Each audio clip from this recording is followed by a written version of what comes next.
From Cardinal Television Studios, I'm Maria Romeo, and this is your Fisher News Brief. As he prepares for the home stretch of a midterm campaign blitz, President Trump has zeroed in on immigration to motivate Republicans, especially in some crucial border state races. And in a new interview, he's made a controversial promise regarding the idea of birthright citizenship that's in direct conflict with the Constitution. Karen Caifa reports from Washington. President Trump says he'll use an executive order to end the right to citizenship for children born to non-citizens and undocumented immigrants on U.S. soil. A person comes in, has a baby, and the baby is essentially a citizen of the United States for 85 years with all of those benefits. It's ridiculous. Such a proposal would face immediate legal challenges. The 14th Amendment of the Constitution says all persons born in the U.S. are citizens of the U.S. The president's comments came in an interview with Axios released Tuesday, 1 week before Election Day, as he seizes on immigration in closing arguments to voters.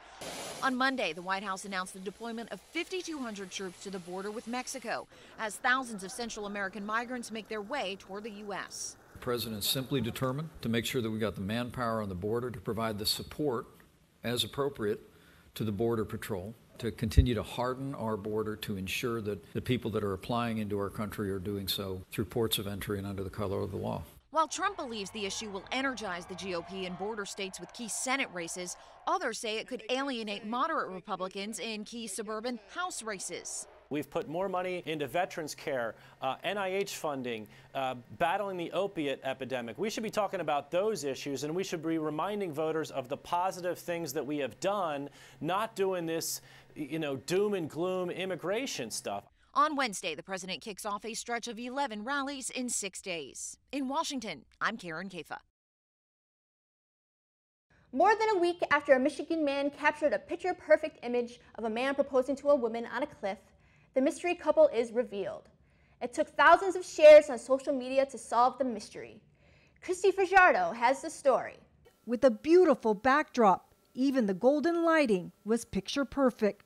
Too gorgeous not to share.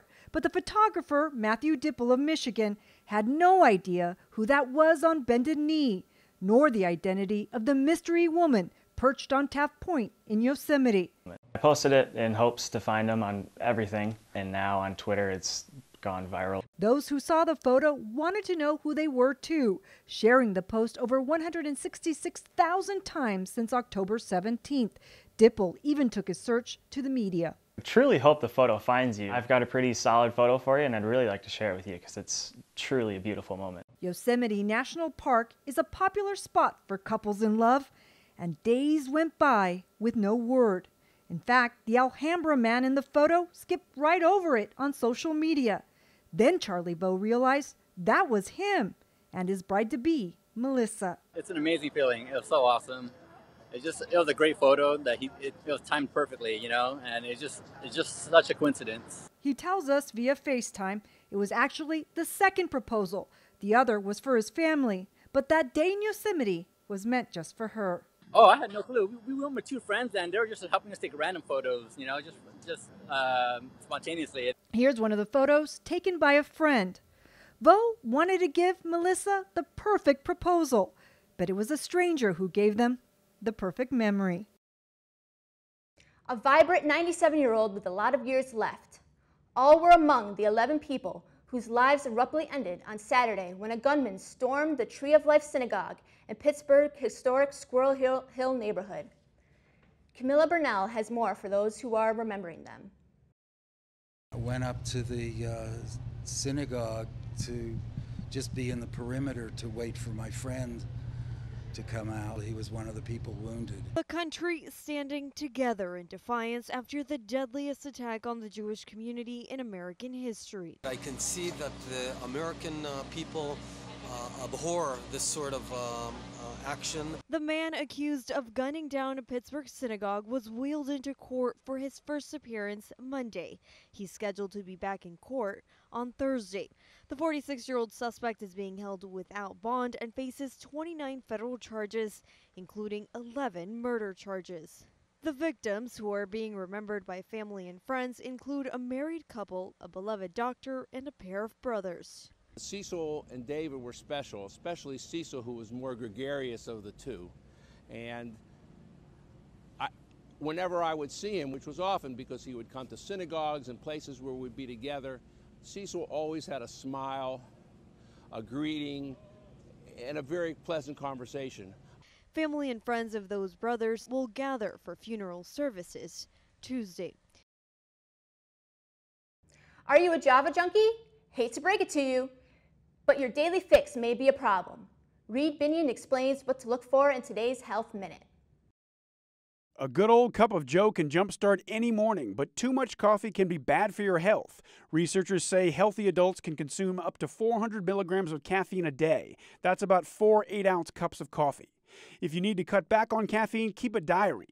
Jot down what you drink and when. And look at your diet. Caffeine can be found in coffee, tea, soda, and chocolate. It's also in energy bars and pain medicines. If you're looking to cut back, try tea or other coffee alternatives. Black or green teas can slash the caffeine count while still providing a punch. Also, know your body, anticipate cravings, and prepare for them. If you need a pick-me-up in the afternoon, try breathing exercises. Or get up from your desk and go for a short walk. Cutting caffeine can be daunting, but simple small changes can make a big difference. For today's Health Minute, I'm Reed Binion. A school bus gets swept away by floodwaters, and marathon runners press through floodwaters.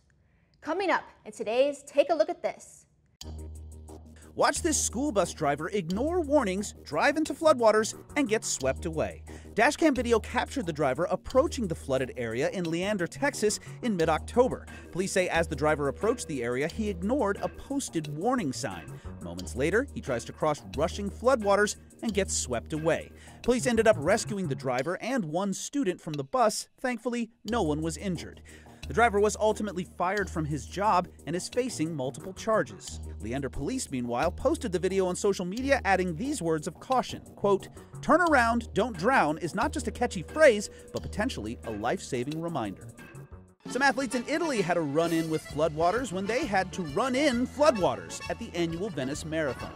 The flooding was reportedly caused by high tide from the northern Adriatic Sea. Runners were able to finish, but reportedly described the conditions as insane. Speaking of insane run-ins and warning signs, when you see a porcupine, don't mess with it. This pooch learned that the hard way after he was brought to a humane society in Rochester, New York, with a face full of porcupine quills. Ouch. Vets were able to safely remove the quills and had the pup feeling better in no time, and the organization later reported the former prickly pup was adopted. For Take a Look at This, I'm Jeremy Roth. That's it for today's news. I'm Maria Romeo, and this is your Fisher News Brief.